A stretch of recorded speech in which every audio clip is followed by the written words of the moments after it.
Hello, everyone. Jak Syn here on behalf of Fiend.com and Future Daze, and today it's another exciting episode of Artist Interviews.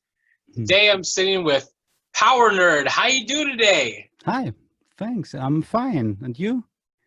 Oh, I'm doing pretty good. I mean, it's a nice, beautiful day outside here in LA, and the birds are chirping. Nice, yeah. It's pretty nice, and I imagine it's pretty nice where you're at too, right? It's it's 8 here and it's getting dark. It's rainy, kind of dystopian feeling, but that's cool. It's like an 80s dystopian feeling here in my room, especially. Well, that's actually pretty cool. I mean, what's beautiful is perception, right? It's like to some people, a nice cloudy, rainy day is the most beautiful thing, and But I like sun too. But I like both. It has to be in kind of 50-50, so I can enjoy both. Exactly. I feel the same exact way. It's like if I have more than a few days without sun, I go kind of nuts. So I need sun. So today we're going to ask you a couple of questions and see where it goes from here. Are you ready to get into it? Yeah, sure. What is one of the most greatest moments from your musical career? I have to honestly say there is not one moment, but the great energy that I experienced at synthwave gigs, especially at like in Amsterdam, like Night Arcade was one really special moment because there were so many people and everybody was really enjoying it, and that is what makes synthwave so special for me. It's this unique energy you have sometimes, that the cool shows, like people are dancing and enjoying themselves, and it's kind of a safe space in a good way. So you can just go there and forget who you are, how you look, and just enjoy yourself. And this is the real beauty of it, I think. You're definitely right. Being able to shed your skin and just go in there and just enjoy the music, let the music overtake you. I mean, we see that here too. It's like at these synthwave events that we're part of, people come in and it doesn't matter what walk of life they come from. They're all united under this common love for this style of music, and they really enjoy it. They take full advantage of that dance floor when they're out there, and it's really great to see that people are united under that. Yeah, that's what I meant. There is no you look strange, you're not cool, you're this, you're that. It's just a we, us.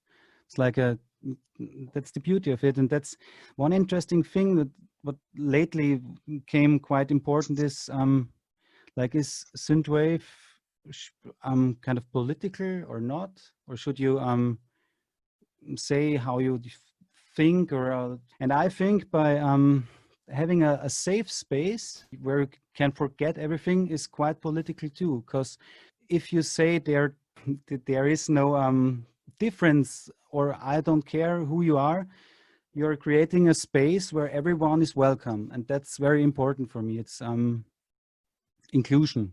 Exactly, inclusion.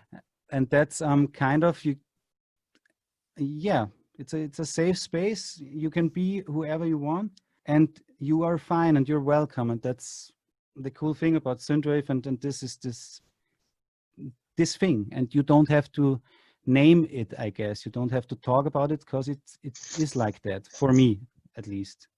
These synthwave gigs are always very friendly and welcome, and that's my message.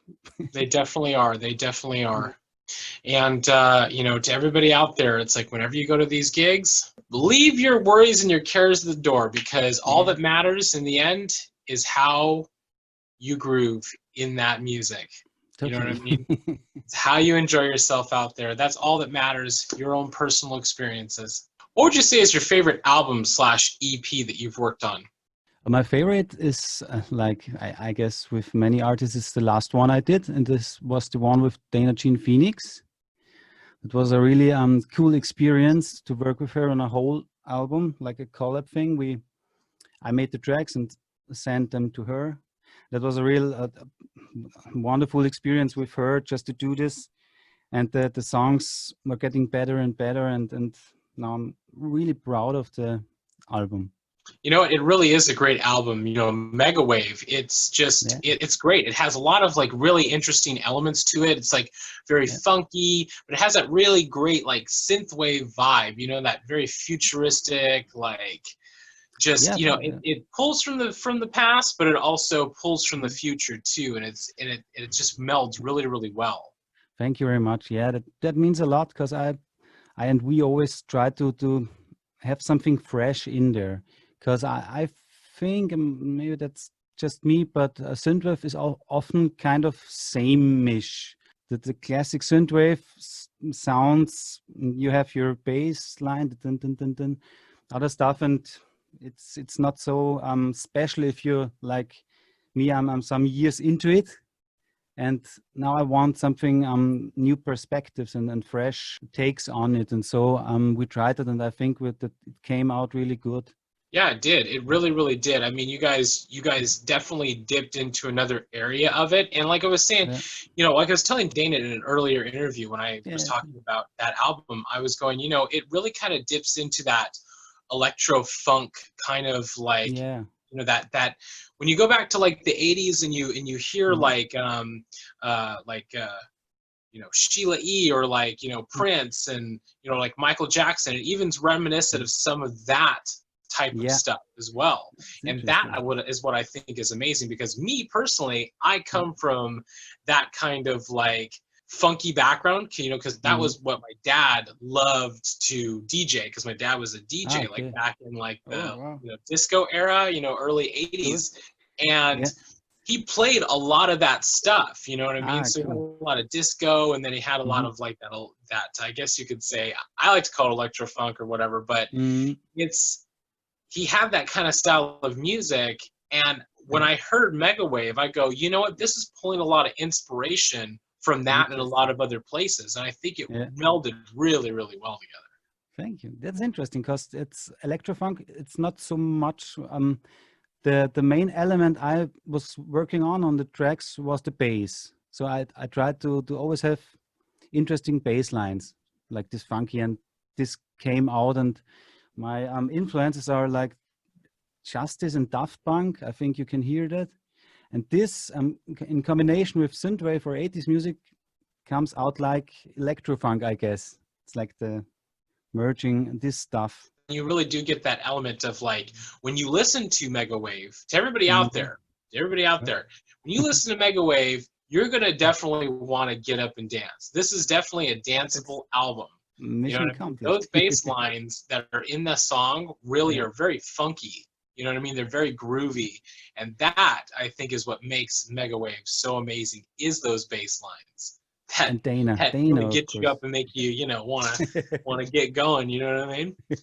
But it was so nice to work with Dana because I sent her the tracks, and she then short time later always sent me the vocals back, and they were always so well fitting. It was like the tracks became better and better with her vocals, and that's something I really enjoyed working with her. Well, that's great. I mean, you guys have worked together on, you know, collaborations in the past, you know what I Yeah, mean? we did. Yeah, that's it's just we And can we have a good energy, like oh yes, you do. You definitely do. natural. You know what I mean? And you got to experiment that a little bit, you know, with Mm. those few tracks you guys did, but then you Yeah, guys decided to do a full album. yeah, kind of was a spontaneous idea, kind of, and then we did it, and tracks got more and more, and so we did an album. I think we just wanted to do an EP or just some tracks in the beginning, but it was coming out so good, and so we did an album. Well, thank you for bringing Megawave out to the world, and you know, to everybody out Thank you there. for If you haven't checked it out, go check out Megawave. Get it. It's amazing, and listen to it in its entirety because you are yeah, going that's to good. go on a journey. What was the drive behind getting you into making music and performing live?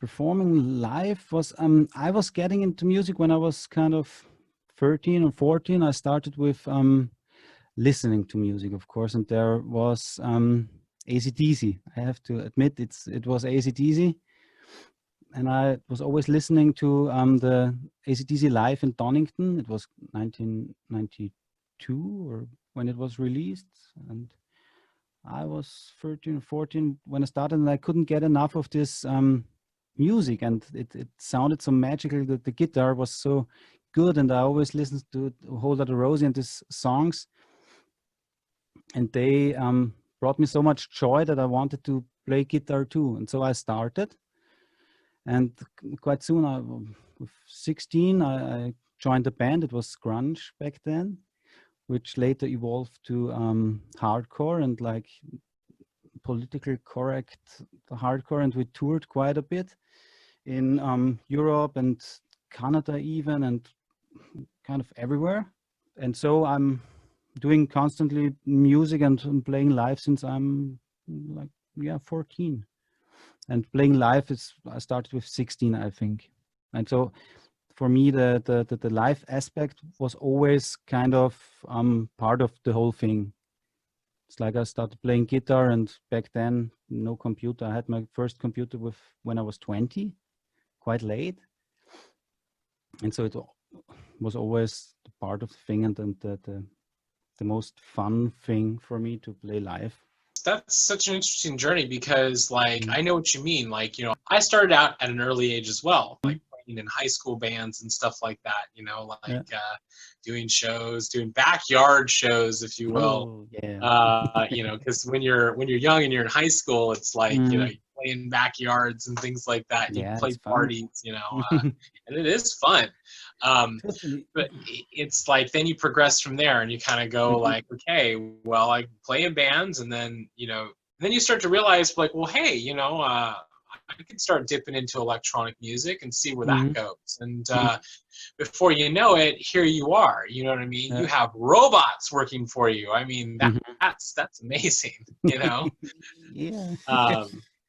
And it's so funny, like how we end up on those kinds of journeys, you know, where you kind of go, you start with the traditional rock background, and then all of a sudden you progress to electronic music. I think part of it too is that it becomes easier for you to write what you feel, and in an easier amount of time than you would sometimes working with other bandmates, you know? Yeah, totally. The fun thing is that synthwave, I started with making electronic music quite late. With I listened to Daft Punk. I wanted to try it, and synthwave was the first music which allowed me to play guitar with electronic music without sounding too cheesy. That was my first. I did a track and put it on SoundCloud, and it went better than all the other tracks because it was like an 80s track, like my first synthwave track. And I prior to that, I never managed to play guitar and merge it with electronic music without it sounding cheesy. It's very hard. Kind of, I don't know. And then with synthwave, it's kind of very cool. So I stick to it. Well, you know what? It really is pretty cool. This lovely genre that we have of synthwave, you know, is heavily inspired, you know, by the 80s itself. But in the 80s, it was like, you know, it was an age of experimentation. I mean, it still is we are in an age of experimentation, but back in the 80s, it really was that age of experimentation where you're kind of going like, I can put guitars with synthesizers, with programmed drums, you know, I could do everything I want with the song that I want in a studio here. You know, whether it's scoring a movie or releasing an album, it doesn't matter. It was just everybody was putting all different things that they could together, and it really worked out very, very well. Totally, yeah. In the 80s, the samplers came up, and all these musical instruments who made it possible to make music for yourself or make different music. Like this sampling thing, I think, was very important. So you could sample any noise and make it an instrument. And so everything changed, and we're still in an it still evolves. So now you have this tiny computers where you have a kind of a studio in it, and it's getting smaller and smaller, everything. And now it's possible for everyone to make music on a very high level. And so you have very many producers and very much music. So it gets harder to pick the cherries, but on the other hand, you can do so much without much money. Very interesting, I think. Yeah, you can. I mean, you can really create in the palm of your hand. You can create in the palm of your hand. That's true. You know, and it's just amazing to see how far it's come in, you know, I guess you could say in 40 years, you know what I mean? Yeah, Or I'd say like 30 to 40 years. It's so interesting to see how far it's come. But, you know, you as an artist, like you, Powernerd, you know, you have blended that really great live rock aspect with your electronic music. And I think it blends really, really well. Thank you very much. It's because my story is I studied chess guitar, and so I have this very as I said, I'm from the practical aspect of making music. Like I'm a guitar player, and the making electronic came later. And so this fusion is what's natural for me. And kind of synthwave, I managed to merge these two worlds together without sounding strange, or that sounds good now. And but for me, it's getting more and more electronic lately. So I'm working on a new EP, and there is no guitar yet. It's strange, and just software. It's getting really strange with me, but the one thing I always try is to not repeat myself. It's like, I think there are two kinds of artists. Of course, there are more, but I see it in synthwave quite often, that the one kind of artist always makes the same style, or like AC/DC, they would never change their style, which is cool. And then there are these kinds of artists like David Bowie, who invents their style with every release. You know what I mean? That's very different approaches. Both work good, but you have to find your own way. And I guess, or I think for me, it's that the trying something new with every release is more interesting for me, or it's more authentic. Yeah, and you know, I agree with that. It's like there are certain bands or artists out there where their style of music that they work on is great. It works. It is, you know, and they can continue pushing out, you know, I wouldn't say the same album, but it with little variations here, but overall the sound is the same. They can keep doing that and people will love it because but that's, you know, fine. It's who they are. But then, like you were talking about David Bowie, like David Bowie was such an eclectic artist, always blending, always pushing, always experimenting with something new. It was funny because last night we were actually watching the movie Labyrinth. And it's funny that you mentioned David Bowie. His style of music, it's like, you know, he went from being the star man to writing these really, really amazing electronic tracks. And then like progressing into like harder rock, and then moving into he's was all over the place for years and years and years, you know. So I think that it's really important that artists out there, like if you're comfortable with where you're at and you want to be where you're at, then you can stay there. No one's pushing you to do anything different. But if you feel inside of yourself that you want to break out and experiment and push for different things, then go ahead and do that. Go ahead and do that. Go ahead and break out of the mold and try new things. Experiment with things. If you like the sound a triangle makes when you cling it together, you know what I mean? Or if you like the sound of what a cowbell makes, experiment with the cowbell. Yeah, sample it. Yeah, totally. But I had to. It needed quite some time to realize which type of artist I am, because, like I said, it's quite a different approach. And if now I'm feeling good with it, but there are other artists that's like my favorite band, or one of my favorite bands is AC/DC, and they are not known for changing their sound. The opposite. They're doing always the same, and I honestly think that's kind of even harder to push out good songs that are kind of the same, because it's you haven't so much to work with. It's interesting. Yeah, definitely it is, you know. But hey, AC/DC is a good old party drinking band, you know what I mean? You want to get your drink on, you want to party? Yeah. I don't know. It was my first kind of my first love in music. And nowadays, when I listen to the lyrics and stuff, it's, I don't know, but it's cool music. It's just, it fits all together. Definitely. What are you looking forward to accomplishing the most moving forward?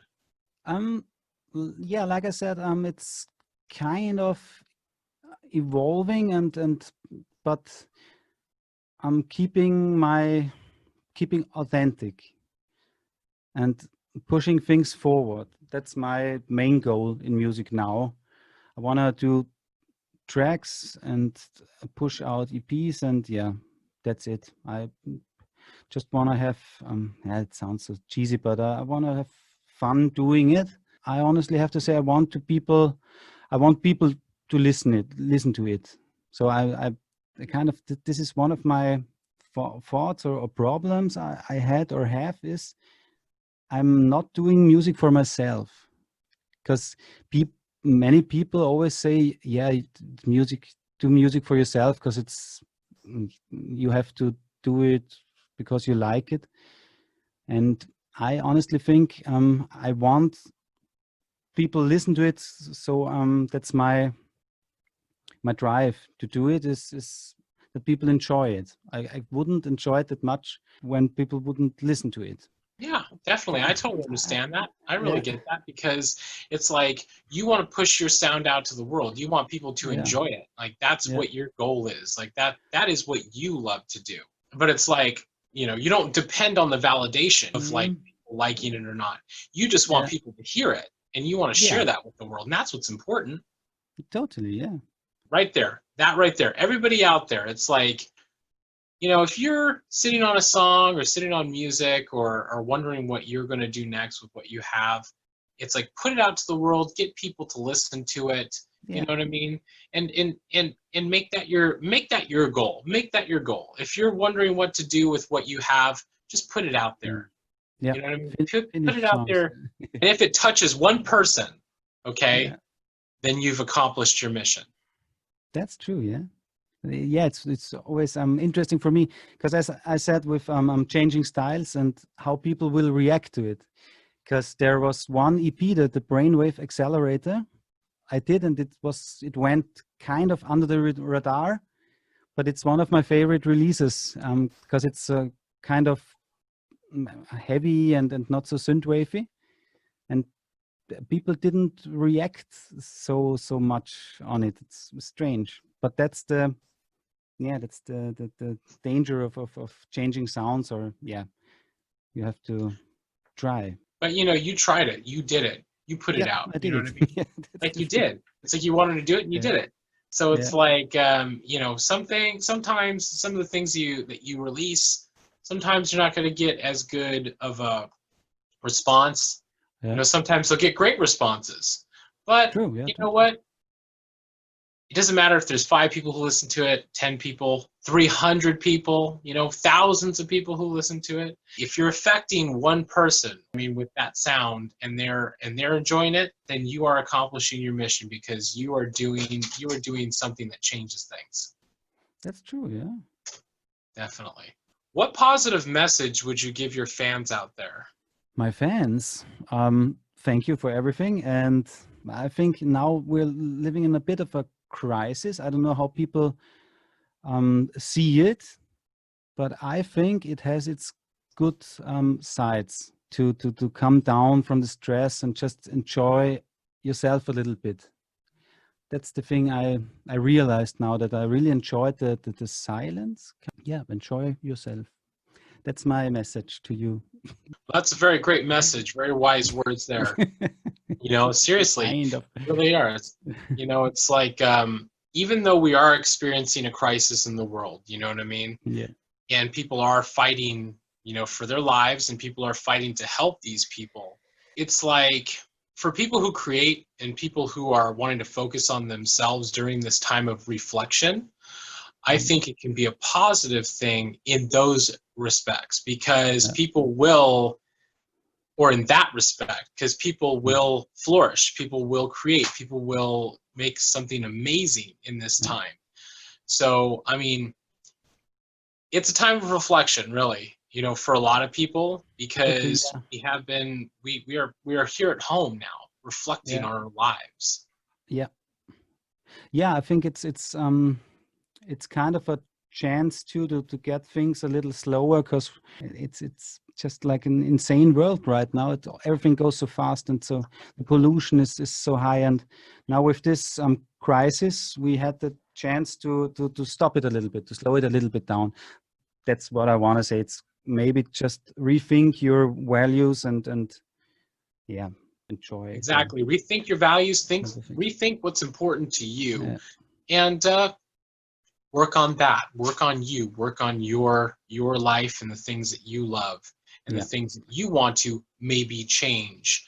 You know, mm, because this time that we have now, because we have been mm, go go go go go for yeah, years and years and years, but now everything's slowed, everything's paused. You know what I mean? So it's like that machine is slowly starting to turn back on. It's slowly yeah, starting to build up momentum again, yeah. but right now is the time to do those things that we want to do that we haven't had a chance to do before Yeah. that machine gets back going again. Because And once it does, yeah, and I hope the machine will not get back to it like it was before. But I don't know, if hope it will turn a little slower. That would be fine. exactly, That exactly. I would be hope fine. so as well, that it will turn a Yeah, little bit slower, and yeah. we'll get to, we'll get to reevaluate a lot of things, and we will put a lot of things That's in place that will help us. yeah, totally.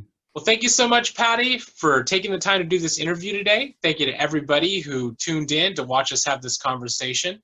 If you like this video, be sure to like and subscribe to our Tour Fiend YouTube channel, as we have many more awesome artist interviews on the way. Again, thank you so much. It was a pleasure talking to you. Thank you, thank you, I look forward to all the new music you have coming along soon. I look forward to seeing thank you you. live and in person one day very soon. Yeah, totally. Ciao.